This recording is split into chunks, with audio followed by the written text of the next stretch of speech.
विद्यार्थियों, आज हम पुनः आपके लिए एक नया वीडियो लेकर के उपस्थित हैं। क्योंकि अब 5-7 रोज से मैं कुछ हाथ के चोट लग जाने के कारण मैं आपके सामने वीडियो प्रस्तुत नहीं कर सका। इसके लिए मुझे खेद है।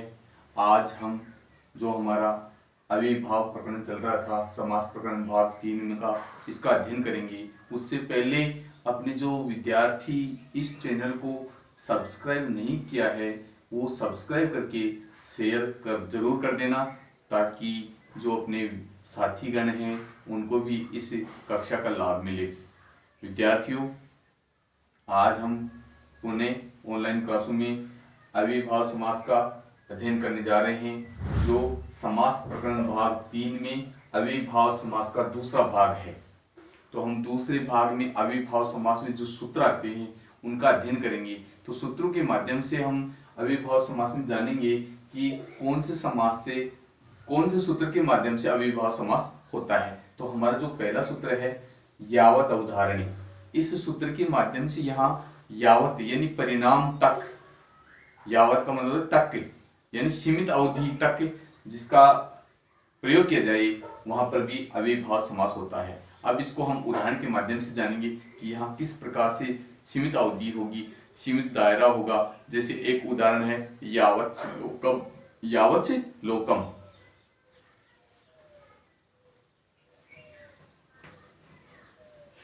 यावत् यावत् लोकम, यावत् लोकम यानी ये स है, स का छ हो जाएगा यहाँ पर। यावत् लोकम ये पद है, इसमें हमें समास का नाम और सामासिक पद का नाम बताना है। तो यावत् लोकम जो पद है उसमें हमें सबसे पहले समास विग्रह है, इसका समास विग्रह क्या होता है, इसमें समास कौन सा होगा। तो समास का कौन सा होगा इसका तो मतलब ये तो है कि हम अविभाव समास पढ़ रहे हैं तो इसमें अविभाव समास ही होगा। लेकिन अविभाव समास कहाँ होगा, इसका हमें जो सूत्र है हमारे पास यावत अवधारणी, यावत अवधारणी, इस सूत्र के माध्यम से जहां परिणाम या अवधारणा अर्थ में निश्चित मात्रा अर्थ में प्रकट की जाए वहां पर अविभाव समास होता है। तो इसका जो सूत्र है हमारे पास यावत् अवधारणी, तो इस सूत्र का अर्थ एक बार पुनः मैं आपको उच्चारित कर देता हूं कि अवधारण या परिणाम करने के अर्थ में, निश्चित अर्थ में यहां पर अविभाव समास होगा। यानी यावत् लोकम संसार तक, इसका हिंदी अनुवाद करें तो संसार तक, यावत् तक, तो यहां संसार तक ये परिणाम निश्चित हो गया, परिणाम या जो फल है वो भी यहां पर निश्चित हो गया। तो संसार तक, तो यहां पर जो यावत शब्द है उसका एक निश्चित अर्थ निकल रहा है और निश्चित अर्थ जहां निकलेगा उसमें अविभाव समास होगा और उसका सूत्र होगा यावत् अवधारणी। तो हम सबसे पहले समास विग्रह करके बताऊंगा मैं आपको इसका समास विग्रह क्या होगा। तो समास विग्रह भी दो प्रकार का होता है, एक लौकिक विग्रह और एक अलौकिक विग्रह। तो लौकिक विग्रह और अलौकिक विग्रह मैंने आपको अच्छी प्रकार से बता दिया था। तो अलौकिक विग्रह में जो विभक्तियां होती हैं उनका प्रयोग किया जाता है और लौकिक विग्रह में विभक्तियों का प्रयोग नहीं होता है। तो लौकिक विग्रह में यावत् श्लोक है, यावत् श्लोक है, ये तो आपका लौकिक विग्रह हो गया। यावत् श्लोकाः यानी बहुवचन है पद, तो यहाँ पर यावत् श्लोकाः पद बन जाएगा। यावत् यावन्तः यानी ये भी पद बहुवचन में आएगा और ये भी, दोनों पद ही बहुवचन में आएंगे। तो यावन्तः श्लोकाः, इस प्रकार से ये एक पद हो जाएगा और एक पद में एक वचन होगा और ये दोनों पद बहुवचन में होंगे। तो यावन्तः श्लोकाः, इसका एक पद होगा यावत् श्लोक, यावत् श्लोक है। और जो सूत्र पूछा जाए तो यावत् अवधारणी, इस सूत्र के माध्यम से यहाँ अविभाव समास हो रहा है। और समास विग्रह पूछा जाए तो यावन्तः श्लोकाः। तो क्योंकि यावन्तः जो पद बना है ये भी प्रथमा विभक्ति का बहुवचन है और श्लोकाः जो शब्द है वो भी प्रथमा विभक्ति का बहुवचन ही आता है। तो यहाँ पर यावन्तः श्लोकाः, इसका समस्त पद पूछा जाए तो यावत् श्लोकम। इस प्रकार से इसका समासिक विग्रह और समासिक पद बनेगा। इसी का ही एक और उदाहरण जानते हैं हम, यावत् कालम। यावत् कालम।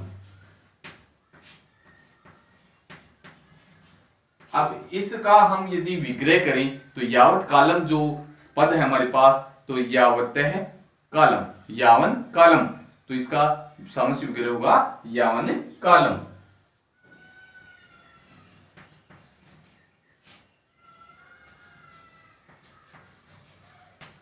यावन काल है। इस प्रकार से ये इसका सामसिक विग्रह हो गया। और हम बात करें अलौकिक विग्रह की, तो अलौकिक विग्रह में यावत सु काल सु, क्योंकि यहाँ पर प्रथमा विभक्ति है दोनों पदों में, तो यहाँ पर अलौकिक विग्रह में लिखेंगे यावन सु काल सु। काल सु जो विभक्ति होती है उसको हम इसमें लिख देते हैं, तो ये अलौकिक विग्रह हो जाता है। तो यहाँ जो पद होता है यावत सु काल सु, इस प्रकार से ये इसका अलौकिक विग्रह हो जाएगा। और लौकिक विग्रह की बात करें तो यावन काल है, क्योंकि यावत शब्द में यावन शब्द बनता है, जैसे भवत शब्द में भवान बनता है, उसी प्रकार से यावत शब्द में यावन शब्द बनेगा प्रथमा एक वचन में। तो यावत सु काल सु इसका अलौकिक विग्रह हो जाएगा। अब हम इसी से संबंधित एक और उदाहरण जानते हैं। जितने हम उदाहरण जानेंगे उतना ही हमें कंठस्थ ये हमारा जो चैप्टर है वो क्लियर होगा। तो अगला उदाहरण है यावत आसंधि। यावत आसंधि,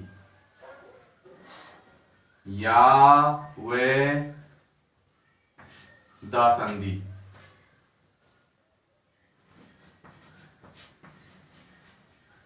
यावत आसंधि यानी यहाँ पर आसंधि का मतलब कुर्सी, तो यावत आसंधि जो कुर्सी तक सीमित है आसंधि, तो ये जो पद बना है यावत आसंधि, यावत सामासिक यानी अलौकिक विग्रह और लौकिक विग्रह, तो ये तो लौकिक विग्रह है और ये अलौकिक विग्रह है। तो हम लौकिक विग्रह लिखते हैं इसका यावत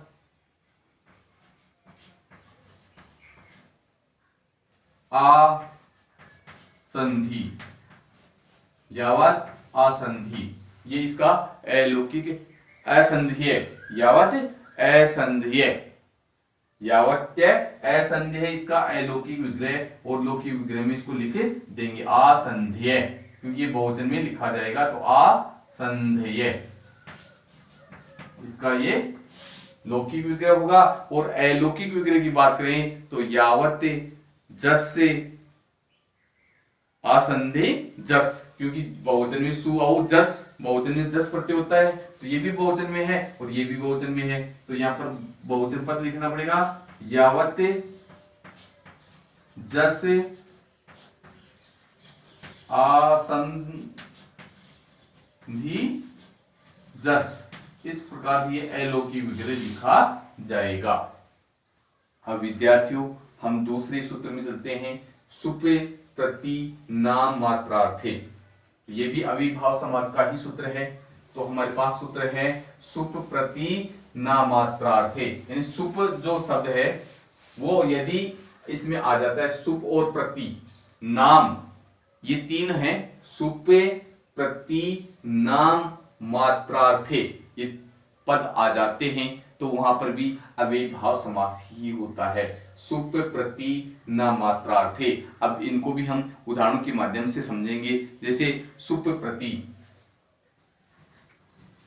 उदाहरण हमारे पास सुप प्रति।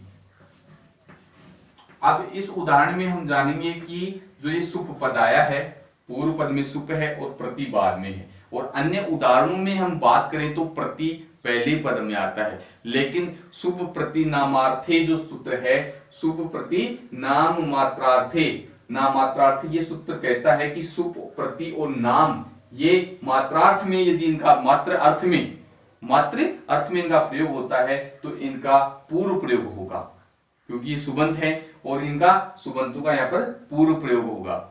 तो वैसे अविभाव समास में अवयव का पूर्व प्रयोग होता है, लेकिन सुप प्रति नामात्रार्थे इस सूत्र के माध्यम से यहाँ पर सुप प्रति नाम इन शब्दों का पूर्व प्रयोग करना है। तो हमारे पास शब्द है सुप प्रति, थोड़ा सूप, थोड़ा सूप, इसका हिंदी अर्थ होता है थोड़ा सूप।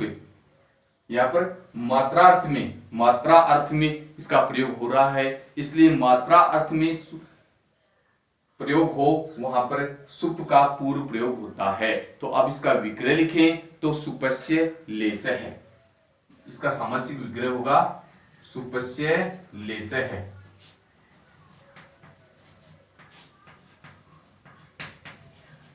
लेस का मतलब मात्रा, थोड़ी, अल्प अर्थ में इसका प्रयोग होंगे सुपस्य लेस है, सुप प्रति।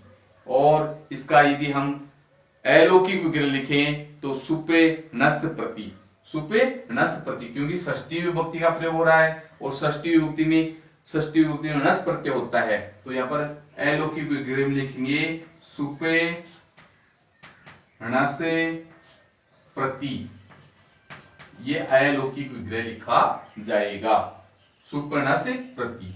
लौकिक विग्रह में होगा सुपस्य लेस है, अलौकिक विग्रह लिखा जाएगा सुपस्य नस प्रति। इस प्रकार से लौकिक और अलौकिक दोनों ही विग्रह परीक्षाओं में पूछे जाते हैं, और जो अलौकिक विग्रह होता है उसमें विभक्ति का प्रयोग कर दिया जाता है। जैसे इस शब्द में षष्ठी विभक्ति है तो इसमें षष्ठी का प्रत्यय लगा देंगे, षष्ठी का एकवचन, जैसे षष्ठी का एकवचन न सो साम, ये प्रत्यय होते हैं, तो यहाँ पर न से एकवचन में षष्ठी का एकवचन लिख दिया।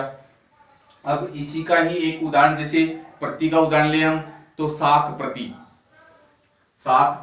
ये पद है साक प्रति, और इसका विग्रह की बात करें तो साकस्य लेस है, साकस्य लेस है। और हिंदी अर्थ की बात करें इसकी तो थोड़ी सब्जी, साक सब्जी, तो थोड़ी मात्रा में सब्जी, थोड़ा साक।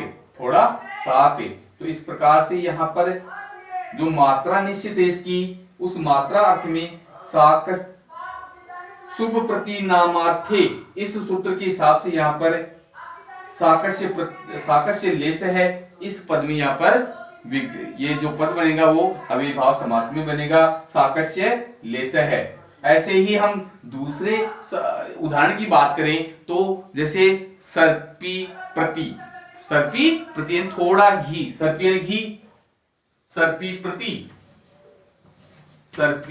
प्रति ये पद है हमारे पास सर्पी प्रति।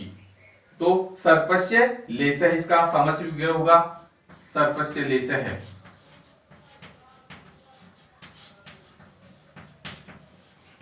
सर्पस्य लेसन थोड़ा सा घी।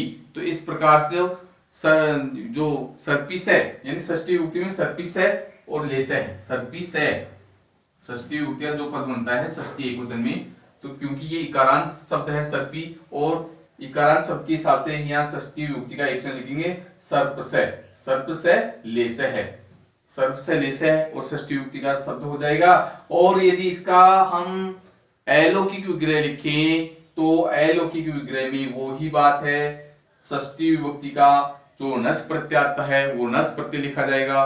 तो सर्प नस प्रति, सर्प नस सर्पी से नस प्रति, सर्पी से नस प्रति, क्योंकि यहां पर शब्द है सर्पिस, सर्पी से और नस प्रत्यय हो गया और प्रति अंत में लग जाएगा, तो ये इसका अलौकिक विग्रह भी हो गया, सर्पी से नस प्रति। और लौकिक विग्रह की बात करें तो सर्प से लेस, सूत्र की बात करें तो सुप प्रति नाम मात्रार्थे, सुप प्रति नाम मात्रार्थे। तो एक और उदाहरण जानते हैं, सुख प्रति, सुखे प्रति, सुखे प्रति। अब इस उदाहरण में हम जानेंगे तो अलौकिक विग्रह की बात करें और लौकिक विग्रह की, तो लौकिक विग्रह में लिखा जाएगा सुखस्य प्रति या सुखस्य लेसय। सुखस्य लेसय शब्द जोड़ देना है, सुखस्य लेसय। ये तो हो गया आपका लौकिक विग्रह। और अलौकिक विग्रह की बात करें तो सुखे नसे प्रति, ये आपका अलौकिक विग्रह हो जाता है। इस प्रकार से हमारा ये जो सूत्र है सुपे प्रति नामात्रार्थे, ये स्पष्ट रूप से इन उदाहरणों के माध्यम से हमें अच्छी प्रकार से समझ में आ जाएगा। और एक बार समझ में न आता है तो वीडियो दोबारा भी देख करके आप अच्छी प्रकार से समझ सकते हो। अब हमारे पास सूत्र है तीसरा, आंग मर्यादा भीर विधो।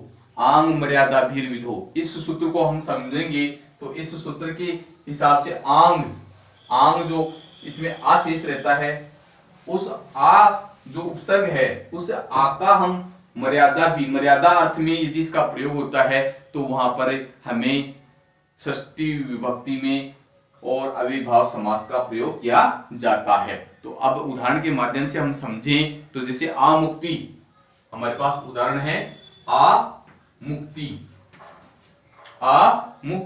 अब इस उदाहरण में हम जो आ का प्रयोग हो रहा है, आ उपसर्ग है जो आंग उपसर्ग से बना है। आंग, संस्कृत का जो 22 उपसर्ग है उनमें से आंग उपसर्ग आता है, तो आंग उपसर्ग के ण का लोप होकर के आ शेष रहता है। तो आमुक्ति जो पद बना है हमारे पास, तो अब इसको समझ रहे हैं हम आमुक्ति में कौन सा समास होगा और मर्यादा अर्थ में इसका सामसिक विग्रह क्या होगा।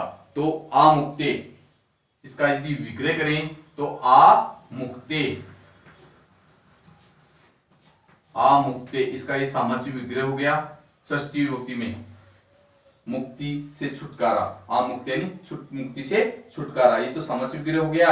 और समास का जो सूत्र है वो आंग मर्यादा भीर विधो, यानी मर्यादा अर्थ में आंग उपसर्ग का प्रयोग हो वहां पर अव्ययीभाव समास होता है। ऐसे ही एक और उदाहरण जानते हैं, आ बालम। आ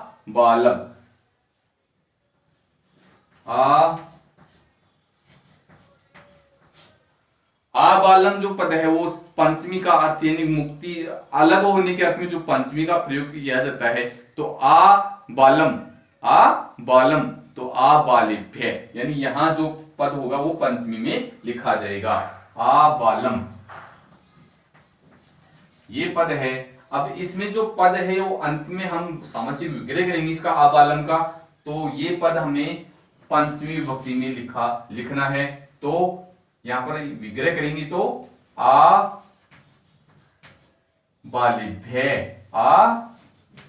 बालिभ्य, इसका ये विग्रह हो जाएगा आ बालिभ्य। इस प्रकार से जो आंग मर्यादा भीर विधो जो पद है, इस सूत्र के माध्यम से यहां पर अलग होने के अर्थ में जो पंचमी का प्रयोग होता है, तो बालकों से अलग होने के अर्थ में आ बालिभ्य, बालकों तक, तो यहां पर पंचमी का विशेष ध्यान रखना है। इसमें षष्ठी का ध्यान रखना है और इसमें पंचमी विभक्ति का प्रयोग करना है। अब एक और इसका उदाहरण जाने तो आ जयपुरम। तो आ और जयपुर जो पद है वो पंचमी में लिखना ही है। तो आ जयपुरम जो पद है इसका सामसिक विग्रह करेंगे आ जयपुरम। अब जो अंत में जो पद आया है आ जयपुरम, तो जयपुरम को हमें पंचमी विभक्ति में लिखना है। तो यहां विग्रह होगा आ जयपुरात, जयपुर तक। इस प्रकार से आंग मर्यादा भीर विधो, इस सूत्र के माध्यम से यहां पर सामसिक विग्रह इस प्रकार से पंचमी में होता है और सामसिक पद जो बनता है वो समस्त पद में आ उपसर्ग का प्रयोग कर दिया जाता है। अब इसी जो प्रकरण में अगला सूत्र है यस्य चायम, जो हमारा चौथा सूत्र इसी प्रकरण का यस्य चायम है। अब ये सूत्र में अविभाव समास में कहता है कि यस्य जिसका चयन और आयाम है, आयाम का अर्थ जिसके साथ प्रयुक्त हो वो उसमें भी अविभाव समास होता है। तो यहाँ आयाम का तात्पर्य विस्तार से है, आयाम का तात्पर्य विस्तार से है। तो जिसका जैसा विस्तार होगा उसको उसी प्रकार से उपसर्ग का प्रयोग करना है, जैसे अनुगंगम। अब यहां अनुगंगम जो पद है तो गंगा का विस्तार है, तो यहां पर गंगा का विस्तार बताया जा रहा है। तो यश चाया में जो सूत्र है उसके हिसाब से यहां पर अनुगंगम जो पद है वो हमारे को विस्तार बता रहा है, किसका? गंगा का। तो अनुगंगम, अनुगंगम, इस पद में यहाँ पर गंगा पद का अनु के द्वारा विस्तार बताया जा रहा है। तो यहाँ हम सामासिक विग्रह की बात करेंगे तो गंगाया अनु, और हिंदी अर्थ हम जाने तो गंगा का विस्तार, गंगाया अनु, गंगाया अनु, ये आपका लौकिक विग्रह हो गया। गंगाया अनु, अनुगंगम, अनुगंगम, गंगाया अनु। और सूत्र की बात करें तो यस्य चायामय, इस सूत्र के माध्यम से यहाँ पर अनु उपसर्ग का प्रयोग हो रहा है और विस्तार बताया जा रहा है। विस्तार अर्थ में यहाँ पर अविभाव समास होता है, ये हमें अच्छी प्रकार से याद रख लेना है। और इसी का ही एक और अनुयमुनम, अनुयमुनम, अनुयमुनम। अब इसमें भी यदि हम लौकिक विग्रह की बात करेंगे तो यमुनाया अनु, ये मुना या अनु, यमुनाया अनु, ये आपका लौकिक विग्रह हो गया। और अलौकिक विग्रह में मैंने जैसे आपको बताया था कि हमें विभक्ति का प्रयोग करना है। तो विभक्ति जैसे गंगा, यहाँ गंगा शब्द हो जाएगा और यहाँ यमुना शब्द हो जाएगा। तो यमुना नसी अनु, क्योंकि यहाँ सप्तमी विभक्ति का प्रयोग हो रहा है। नसी, नसी जो प्रत्यय आता है वो हमारे को सु औजस अम औरसस टा भ्याम भिस णे भ्याम भ्यस नसी भ्याम भ्यस। तो नसी जो प्रत्यय है वो पंचमी के एक वचन गा रहा है, नसी भ्याम भ्यस। तो नसी जो प्रत्यय है वो पंचमी का प्रयोग हो रहा है। तो यमुना से अनुइन पीछे, यमुना के पीछे या यमुना के बाद में, यहाँ पर गंगा के बाद में।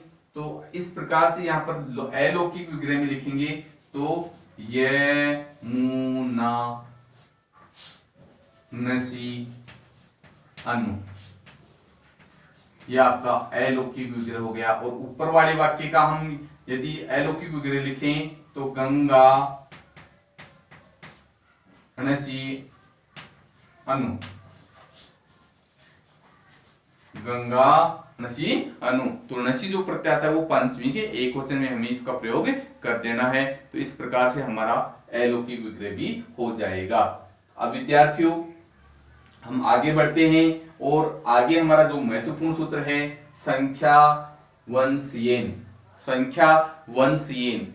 इस सूत्र के काफी बार परीक्षाओं में प्रश्न भी पूछे गए हैं और हमें भ्रम पैदा हो जाता है, हमारे मन में, हमारे मस्तिष्क में शंका पैदा हो जाती है और उस शंका के हिसाब से हम प्रश्न का आते हुए भी उत्तर गलत दे देते हैं। जैसे हम उदाहरण के माध्यम से जानेंगे और हम इसका अर्थ भी समझते हैं। कैसे? हम संख्या वंशीयन, संख्या वंशीयन जो हमारे पास सूत्र है पांचवा, संख्या वंशीयन यानी संख्यावाची शब्द है यहाँ पर, और संख्यावाची पद आते ही हम जो हमारा समास है वहां पर हम संख्यावाची द्विगु समास के ऊपर चले जाते हैं और हमारा उत्तर बिल्कुल गलत हो जाता है।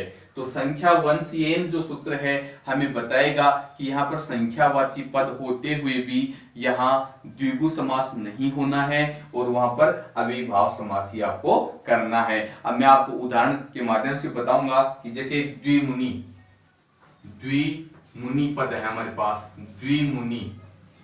अब यहाँ जो मुनि पद है वो संख्या वंशीयन जो सूत्र है वो संख्यावाची जो पद है वो वंश, वंश का अर्थ बता रहा है। तो वंश यदि बताया जाए तो वहां पर संख्यावाची पद हो, वहां पर द्विगु समास न हो करके अविभाव समास ही होता है। तो हम लिख रहे हैं द्विमुनि, तो यहाँ पर दो मुनि, इसका सामासिक विग्रह करेंगे तो दो मुनि,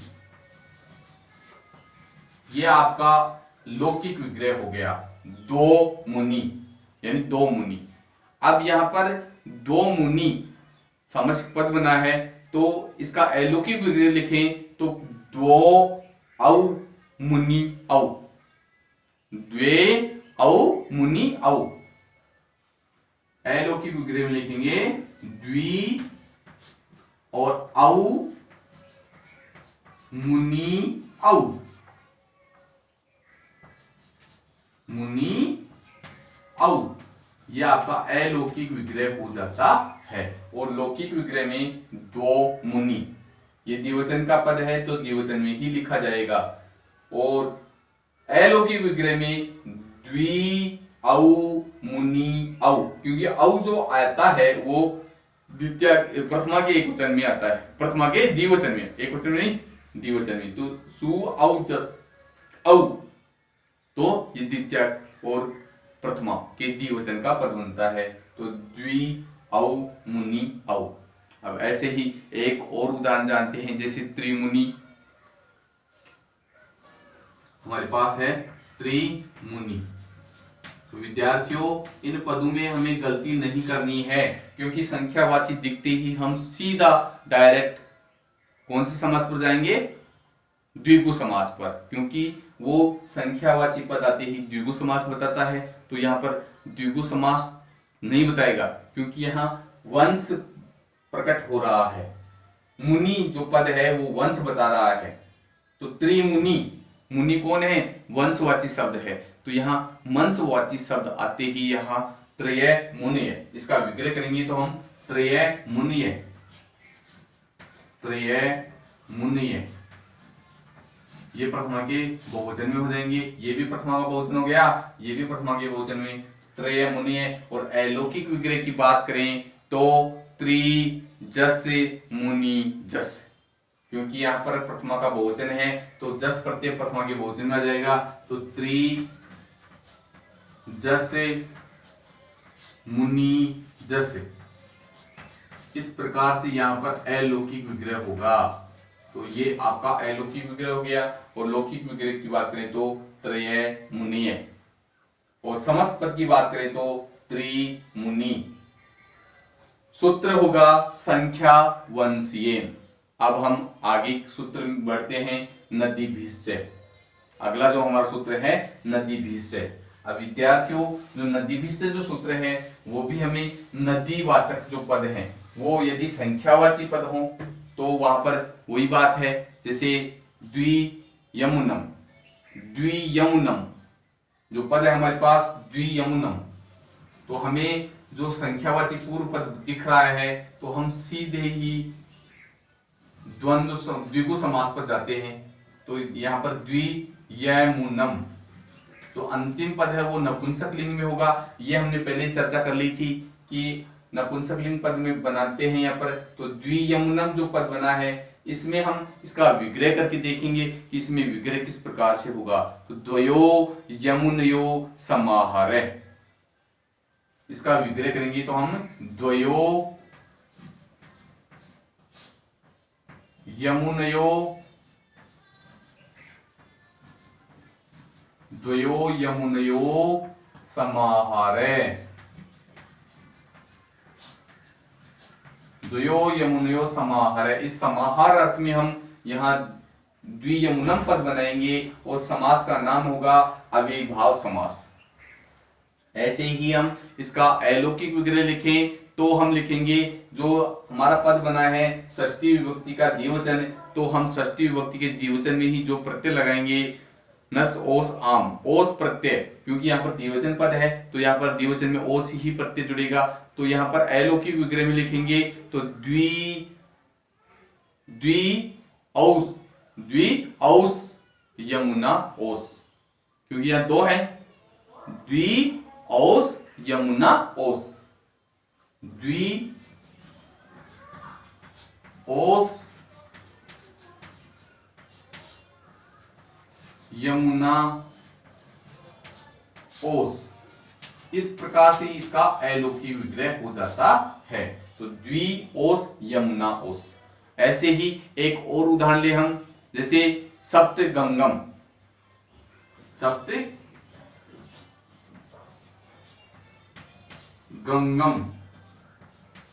सप्तगंगम।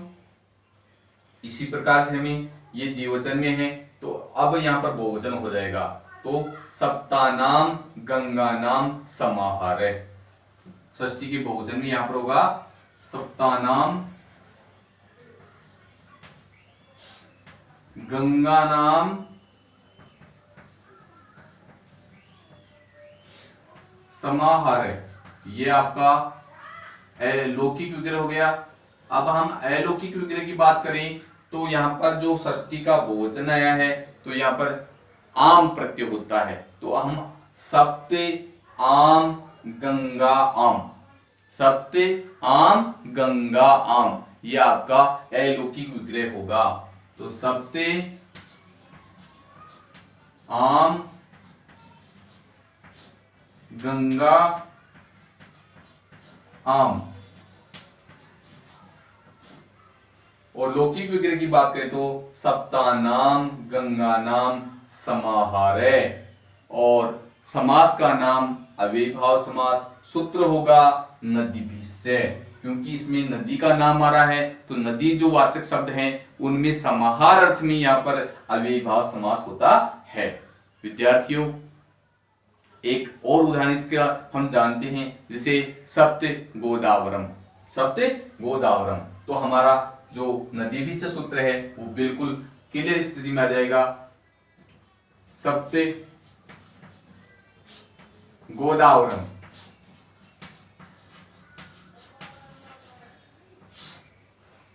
तो यहां पर लौकिक और अलौकिक, तो यहां लौकिक की बात करेंगे तो सप्तानाम गोदावरणाम समाहार है, तो ये तो लौकिक विग्रह हो गया। सप्तानाम गोदावराणाम, सप्तानाम गोदावराणाम समाहार है, लौकिक विग्रह। और अलौकिक विग्रह की बात करेंगे तो सप्ते ओस